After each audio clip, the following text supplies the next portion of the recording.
Առաջին բանը, որ պիտի ընդգծեմ, այն է,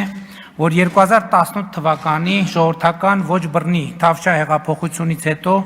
միայն 2024 թվականի արդյունքներով Հայաստանի Հանրապետության պետական բյուջեի եկամուտները ավելի քան կրկնապատկվել են, ավելանալով 1.3 տրիլիոն դրամով։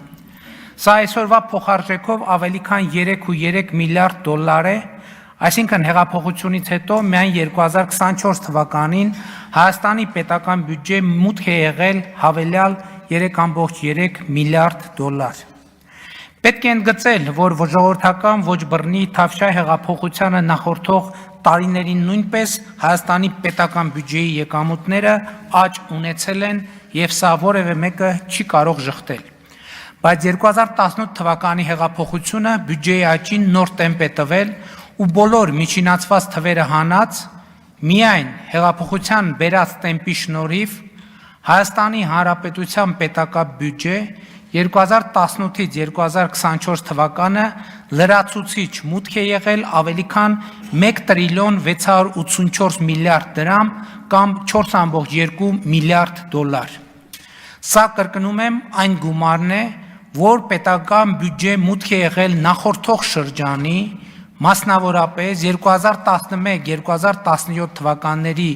բյուջեի աճի միջինացված թվերից ավել։ Այսինքն, հեղափոխական 7 տարիների ընթացքում Հայաստանի Հանրապետության պետական բյուջե մուտք է եղել հավելյալ 4.2 միլիարդ դոլար։ Եվ սա ուշադրություն դարձրեք։ Քովիդի համավարակի եւ պատերազմի տարվա ներառմամբ եւ այս թվի մեջ բնականաբար չի ներառված պետական պարտքը չի հաշվառվում ընդհանրապես որպես պետական բյուջեի եկամուտ։ Այս թվի մեջ չեմ ներառել նաեւ Հայաստան համահայկական հիմնադրամի կողմից 2020 թվականին պետական բյուջեին փոխանցված գումարները։ Այսինքն խոսքը բյուջեի մաքուր հեղափոխական եկամտի մասին է։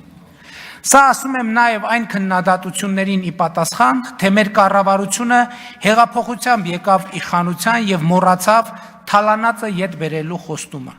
Բայց 4.2 միլիարդ դոլարը օդից է ընկել, սիրելի ժողովուրդ, հարգելի ներկաներ, որտեղից այս 4.2 միլիարդ դոլարը։